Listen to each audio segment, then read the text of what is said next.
Ini jadi ada beberapa simulasi soal dari satu modul ini ya. Dari satu modul ini saya kasih 4 soal. Nah, di sini soal yang pertama itu tentang mencari, ini lumayan panjang ya, nanti kalau teman-teman jawab, hati-hati aja ngitungnya.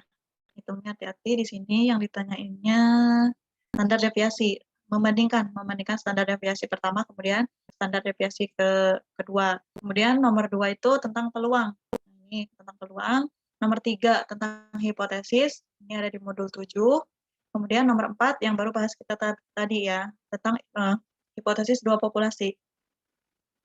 Jadi teman-teman boleh tandai nomor 1 itu tentang mencari membandingkan dua standar deviasi. Nah, di sini kasusnya yang pertama membandingkan hasil panen dua varietas tadi.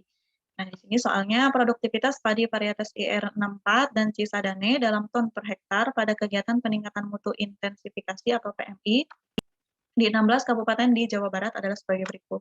Nah, ini datanya ada di 16 kabupaten, ada Bekasi, Karawang, Purwakarta ini sampai 16. Ini di seluruh kabupaten di Jawa Barat ya. Nah, ini datanya jelas untuk IR64 ini produktivitasnya, kemudian untuk Cisadane ini juga produktivitasnya. Nah, ini yang ditanyakan dari data produktivitas kedua varietas padi tersebut, padi varietas manakah yang lebih merata produktivitasnya. Nah, berarti kalau kita untuk membandingkan ini, kita cari standar deviasinya atau simpangan bakunya ya.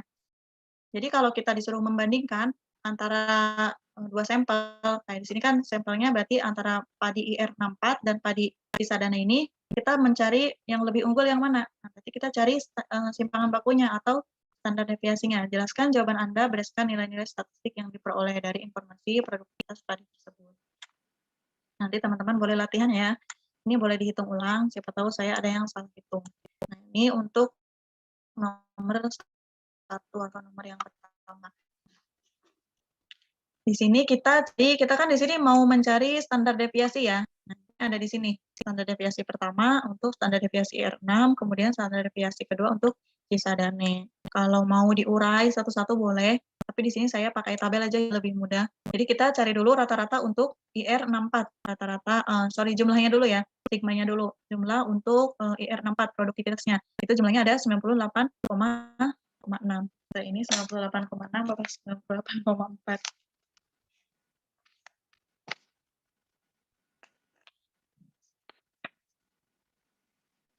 Oh, 98,4 ya ini harusnya ya. Nanti teman-teman boleh hitung lagi. Nah, kemudian rata-ratanya, rata-rata dari R64. Nah, rata-rata dari R64 berarti kan jumlah IR64-nya dibagi keseluruhan kabupatennya, 98,4 dibagi 16. Jadi ini harusnya 98,4. Nah, ini 98,4.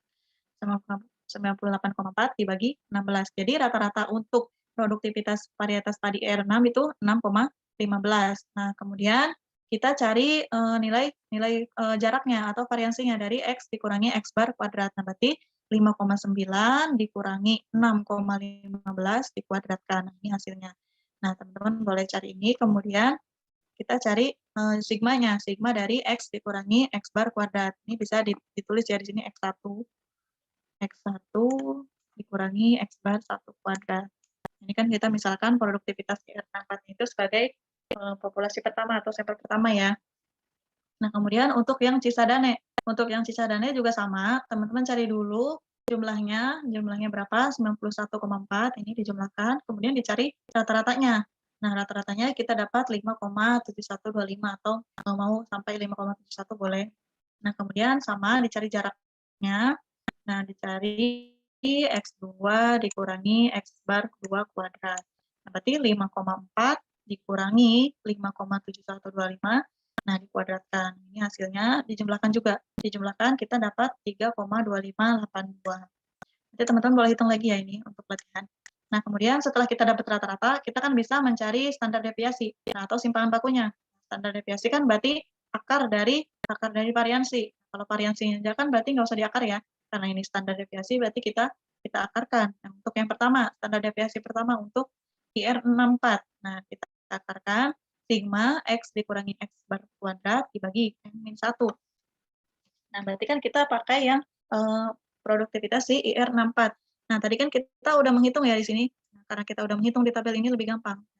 tinggal dimasukkan sigma X dikurangi X bar kuadrat, ini kan nilai jumlahnya 4,1 dibagi N dikurangi 1, N-nya di sini 16. Nah, 16 dikurangi 1, 15. Jadi simpangan baku atau standar deviasi yang pertama untuk produktivitas padi IR64 itu adalah 0,5228. Nah, kemudian untuk simpangan baku yang kedua, untuk produktivitas padi Cisadane, sama caranya, berarti ini sigmanya. Sigma X dikurangi X bar kuadrat, dibagi N-1. N-1-nya 15. Sama dengan 0,4661. Tadi kan yang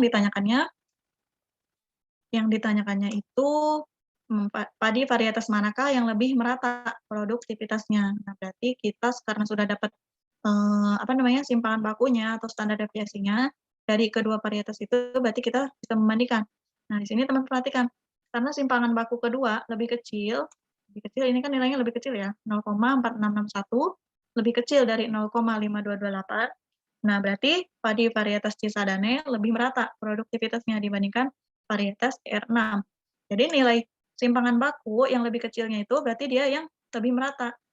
Nah, karena simpangan baku di sini atau deviasi standar di sini, nah kalau dia nilainya besar menunjukkan penyimpangan dan keragaman yang besar. Artinya dia kurang merata produktivitasnya. Sebaliknya, untuk deviasi atau simpangan baku yang nilainya kecil itu menunjukkan penyimpangan dan keragaman yang kecil. Artinya tingkat kesalahannya itu lebih kecil ya dibandingkan dengan deviasi standar yang nilainya lebih besar. Nah, jadi untuk membandingkannya itu lebih gampang ya. Jadi kita cari deviasi standarnya dulu. Nah, kalau teman-teman cara pengerjaannya mau diurai boleh. Nah, misalkan N1-nya 16. Nah, kemudian dicari rata-ratanya dibagi N1. Nah, kalau saya kan di sini pakai tabel ya, karena lebih mudah dibacanya. Kalau teman-teman mau ngerjain pakai cara lain boleh. Jadi ini boleh dihitung ulang ya.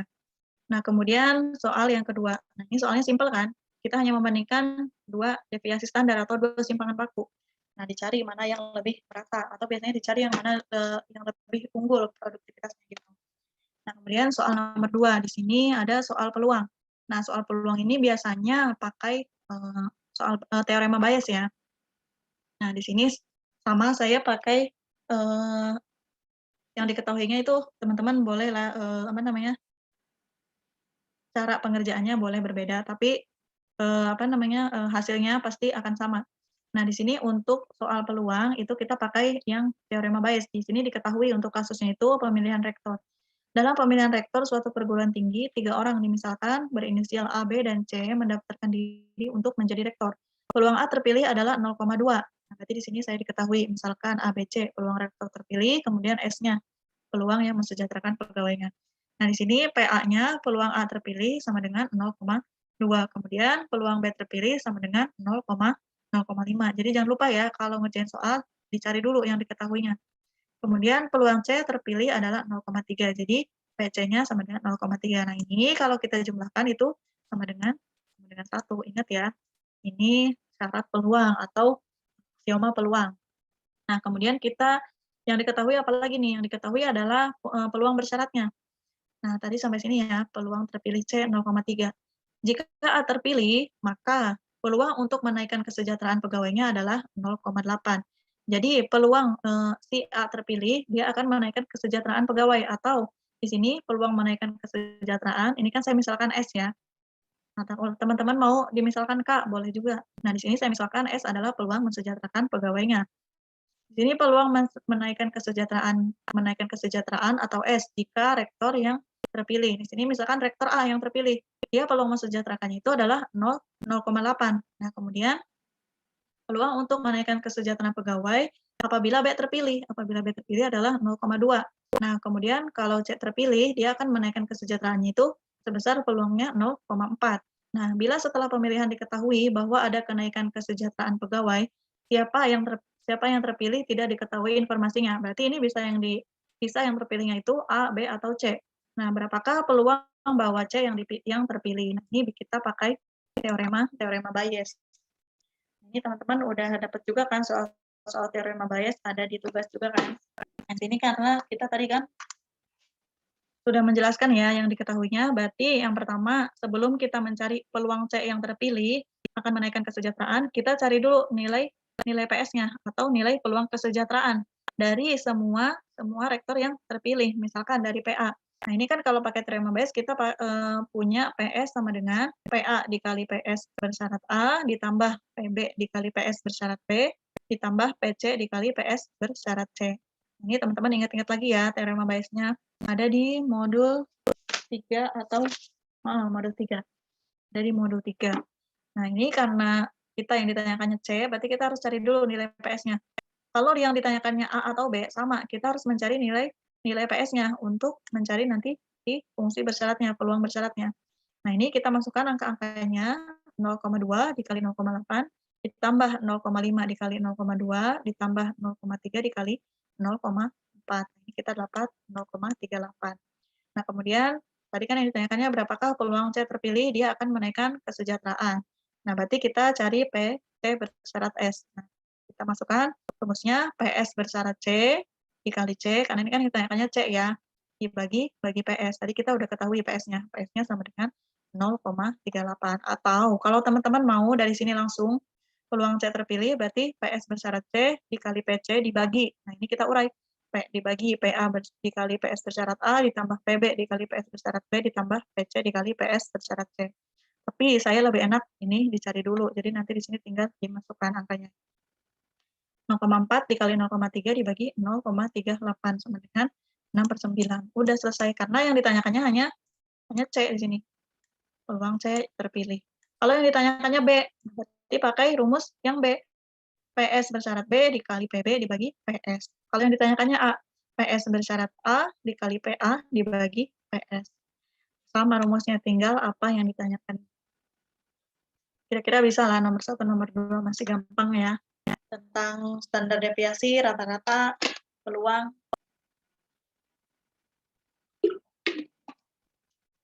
Oke, kita lanjut ya nomor 3. Nah, nomor 3 ini ada di modul 7 ya. Jadi teman-teman boleh nanda itu yang harus dipelajari matang-matang modul berapa aja. Jadi tentang standar deviasi. Standar deviasi ada di modul 1, kemudian peluang ada di modul 3. Nah, ini untuk nomor 3 ada di modul 7 tentang hipotesis. Hipotesis dan penduga titik selang. Nah, ini untuk soal nomor 3 ada di modul 7. Kalau teman-teman bingung nanti pas ujian ngerjain pakai rumus mana, cari aja soal-soal yang mirip, tinggal ikutin aja rumusnya.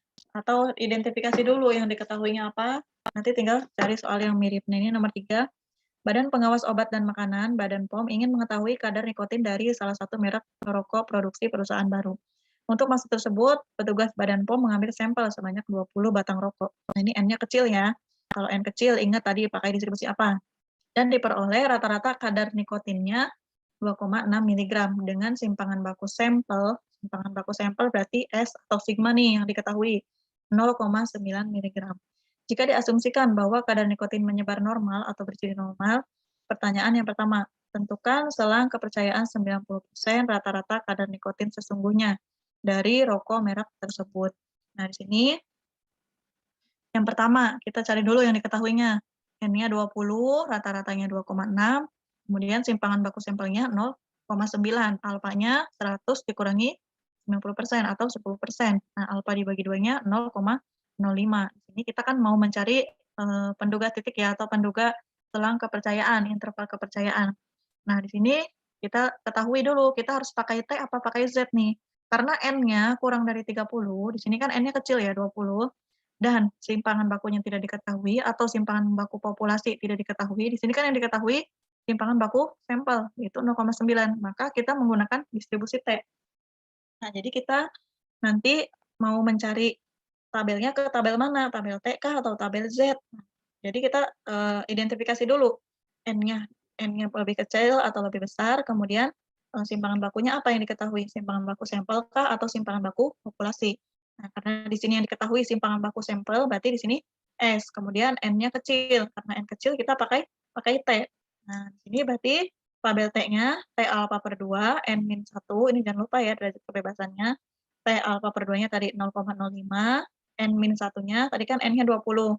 Berarti 20 dikurangi 1, 19. kita lihat di tabel T, T 0,05 dengan N-nya 19, sama dengan 1,729.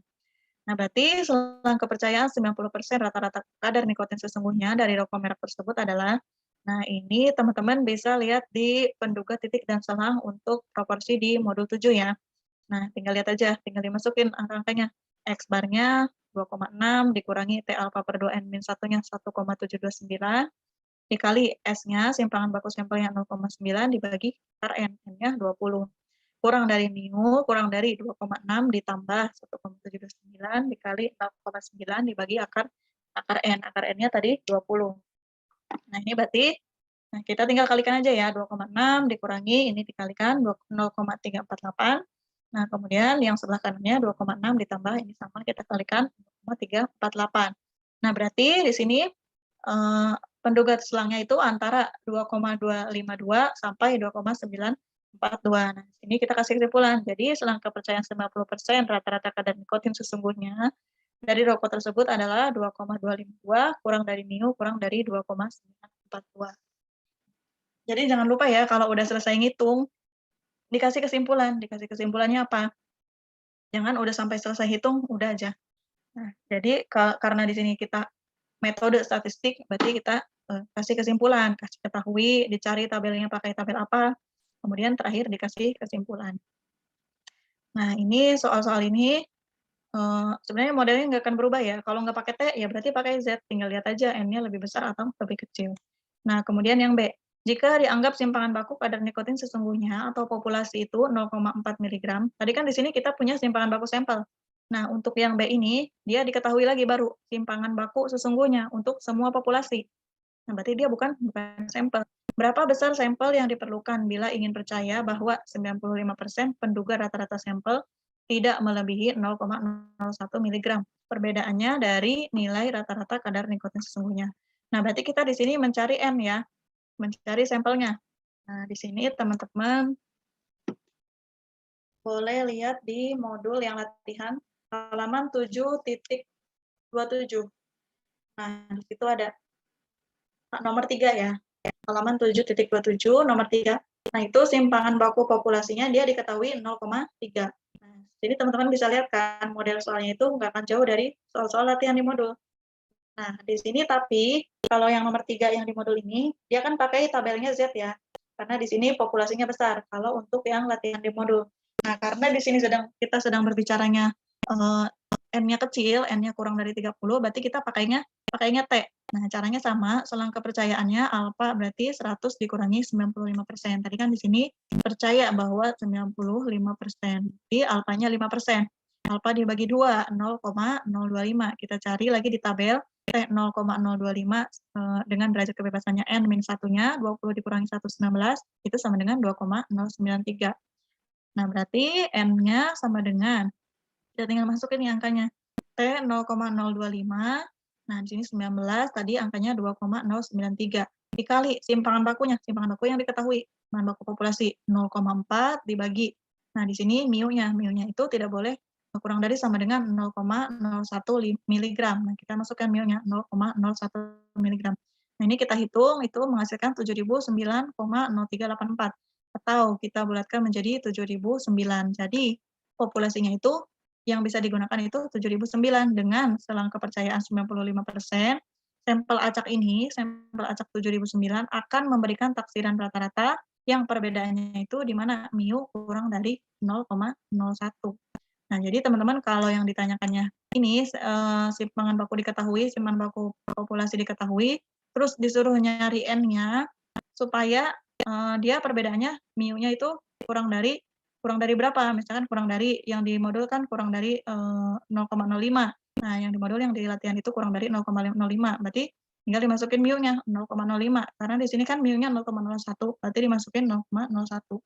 Nah, untuk di modul itu di latihan itu lanjutan dari nomor 2-nya ya. Nomor 2 halaman 7.26. Nah, di situ kan dia pakai Z ya. Karena dia pakai Z berarti nyari tabelnya di tabel Z. Nah, kalau ini karena kita dari awal pakai T, karena N-nya kecil berarti nyari tabelnya di tabel T. Nah, itu aja perbedaannya sebenarnya. Nah, kemudian nomor 4. Simpel kan, soal hipotesisnya juga nggak ribet-ribet banget. Nah, kemudian nomor 4 ini dual populasi. Nah, ini masih hangat ya, masih baru tadi dibahas. Di sini 20 orang sukarelawan yang menderita penyakit flu diteliti untuk mengetahui pengaruh pemberian vitamin C pada penyembuhan penyakit flu tersebut. 10 orang diberi tablet vitamin C dan sisanya diberi placebo. Di sini placebo itu dia mirip ya, mirip vitamin C, tapi rasa dan bentuknya dia bukan vitamin C, tidak mengandung, tapi rasa dan bentuknya mirip. Nah, di sini sampai mereka dinyatakan sembuh. Nah, waktu kesembuhan dicatat dalam hari dan diperoleh rata-rata waktu sembuh untuk kelompok yang diberi vitamin C sama dengan 6,5 hari. Nah, ini rata-rata untuk vitamin C. Kemudian simpangan bakunya atau standar deviasinya untuk yang diberi vitamin C 0,75 hari. Nah, kemudian untuk kelompok yang diberi placebo itu rata-rata waktu sembuhnya 7 hari, simpangan bakunya 0,85 hari. Dengan menggunakan tingkat signifikansi atau alfanya 5%, lakukan uji hipotesis. Apakah data tersebut mendukung pernyataan bahwa pemberian vitamin C menurunkan waktu penderita mencapai kesembuhan? Jadi di MIU1 ini benar nggak dia ujinya itu bisa menurunkan penderita bisa menurunkan kesembuhan lebih cepat. Nah, jadi kalau dia diberi vitamin C itu dia bisa lebih cepat nggak sembuhnya daripada yang dikasih placebo. Anggap kedua populasi berdistribusi hampir normal dengan variasi yang sama. Nah, tadi kan saya udah bahas nih, yang paling awal banget yang modul 9. Kalau dia variasi yang diketahuinya itu sama, berarti dia independen. Nah, teman-teman boleh buka modul halaman 9.14. Latihan nomor 2. Nah, latihan nomor 2 itu mirip, soalnya mirip banget sama ini. Jadi teman-teman diusahakan rajin-rajin ya ngerjain latihannya. Jadi nanti pas ketemu soal, pas ujian, wah ini kayaknya pernah ketemu soal seperti ini, jadi gampang ngerjain. Nah, di sini kita punya penyelesaian. Uji hipotesis rata-rata dua populasi independen dengan variasi satu dan variasi keduanya tidak diketahui. Di sini kan yang diketahui adalah simpangan bakunya ya, tadi di sini simpangan baku untuk yang vitamin C dan untuk placebo. Nah, asumsikan di sini sigma 1 sama dengan sigma 2, tadi kan di sini. Asumsikan dia memvariasi yang sama. Misalnya populasi pertama kita kelompokkan menjadi sukarelawan yang diberi vitamin C dengan menderita flu. Jadi saya misalkan ya untuk kelompok pertama itu untuk yang diberi vitamin C dan kelompok kedua itu untuk yang diberi placebo. Nah, kemudian diketahui N1-nya 10, N2-nya 10. Jadi dari 20 sukarelawan dibagi dua tadi ya. N1-nya untuk yang diberi vitamin C 10 orang, kemudian untuk yang diberi placebo-nya juga 10 orang. Nah, untuk rata-rata yang pertama yang diberi vitamin C itu 6,5, rata-rata keduanya 7, kemudian simpangan baku yang pertamanya itu 0,75, simpangan baku keduanya 0,85. Nah, kita tinggal masukkan ke rumusnya. Nah, di sini untuk hipotesisnya dulu ya, karena di sini kita disuruh uji hipotesis, berarti kita cari dulu hipotesisnya. Di sini kan yang ditanyakannya itu apakah data tersebut mendukung pernyataan bahwa pemberian vitamin C menurunkan waktu penderita mencapai kesembuhan? Artinya MIU1 itu lebih besar dari MIU2. Jadi dia keefektifannya lebih unggul daripada si placebo. Berarti MIU1 lebih besar dari MIU2. Taraf signifikansinya alfa sama dengan 5%. Kita uji statistik lagi. Nah, teman-teman lihat lagi di sini N-nya. Nah, supaya nggak bingung, kita pakai T atau Z, lihat aja N-nya. N-nya lebih besar dari 30 atau kurang dari 30. Karena di sini N-nya kurang dari 30, berarti kita pakai T lagi. Nah, di sini bisa lihat rumusnya ya, sama dengan halaman 9.14. Nah, di sini rata-rata 1, uji statistiknya dikurangi rata-rata 2, dikurangi D0. Dibagi SP dikali akar 1/N1 ditambah 1/N2. Di mana S kuadrat P-nya, nah ini S kuadrat P-nya, ini rumus yang tadi salah ya, yang di modul itu harusnya ditambah, di modul malah dikurangi. Teman-teman ingat-ingat lagi nih, ini ditambah ya, bukan dikurangi. Nah, S kuadrat P-nya kita tinggal masukin, ini S1 kuadrat, 0,75 kuadrat, dikali N1 dikurangi 1, N1 punya 10, dikurangi 19, ditambah S2 kuadratnya di sini 0,85 kuadrat, dikali N2-nya sama, N2 dikurangi 1, dikali 9. Dibagi N1 ditambah 2 dikurangi 2, 10 ditambah 10, 20 dikurangi 2, 18. Ini kita hitung sama dengan 0,6425. Berarti SP-nya sama dengan akar 0,6425. Kita tinggal masukkan ke statistik ujinya di sini. T sama dengan X1, rata-rata 1 dikurangi rata-rata 2, dikurangi D0. Tadi kita udah diketahui rata-rata 1 dan rata-rata 2. Untuk yang diberi vitamin C itu 6,5, untuk yang diberi placebo itu 7. Berarti 6,5 dikurangi 7. D0 ini selalu 0.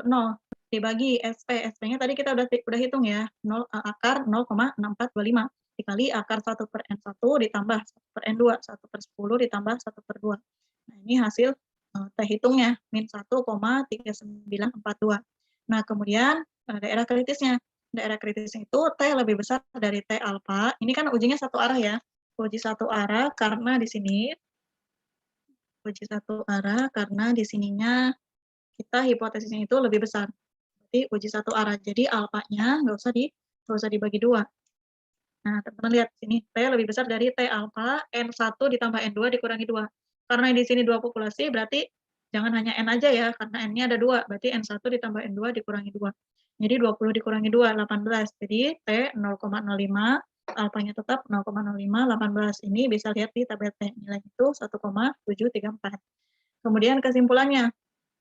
Nah, di sini karena T hitung lebih kecil dari T tabel, ini kan T hitungnya min 1,3948. Nah, dia lebih kecil dari T tabelnya. Tabel itu lebih besar malah 1,734. Berarti H0 gagal ditolak atau dia tidak memuat di daerah kritis. Dengan kata lain, pemberian vitamin C tidak mampu mempercepat waktu penyembuhan penyakit flu atau tidak mampu menurunkan waktu penderita flu mencapai kesembuhan. Berarti H0-nya gagal ditolak. Nah, udah selesai. Sampai nomor 4. Ini nanti bisa ya buat latihan. Ada yang mau tanyakan? 10 menit, 8 menit lagi.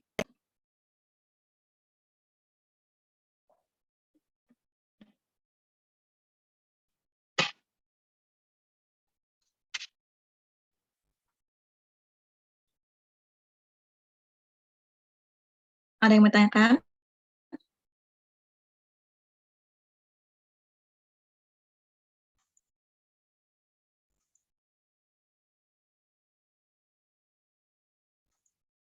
Masih pada ada di sana kah? Ada Kak, pusing doang dikit. Nggak apa-apa lah, pusing sedikit. Untungnya nggak banyak-banyak. Tinggal diskusi 7, tugas 3, diskusi 8 kan udah selesai ujian. Kak, kalau ujian sampelnya biasanya banyak nggak? Nggak, kayak gini aja.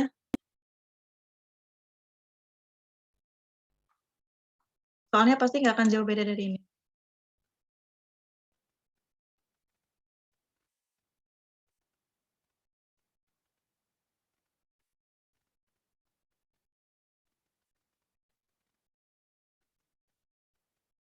Nggak akan segede sampai 60, 80, 100. Nggak. Ini aja kecil semua kan.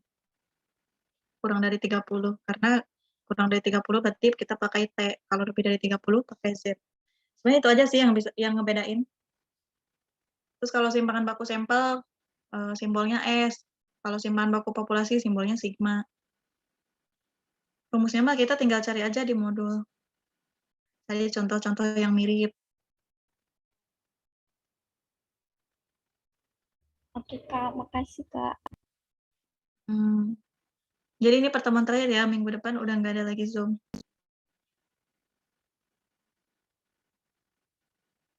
Tapi masih boleh tanya-tanya nggak Kak di grup? Boleh.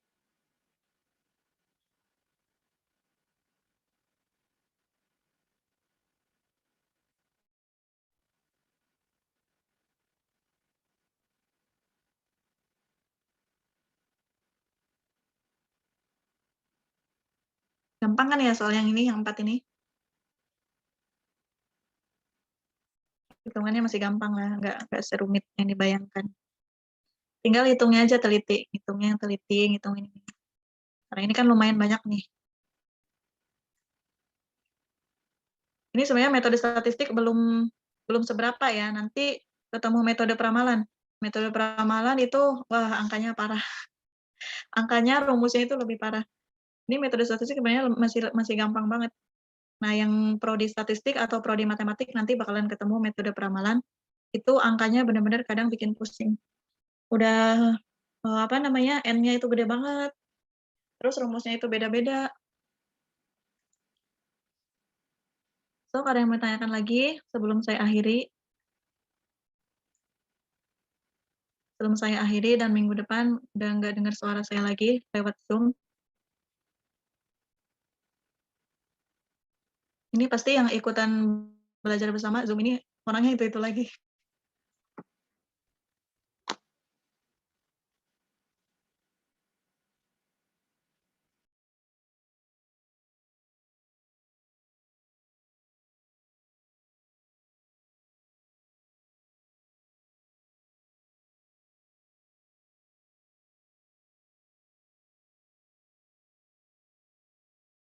Oke, karena pada dia mungkin udah ngerti ya, antara ngerti dan pusing susah dibedain.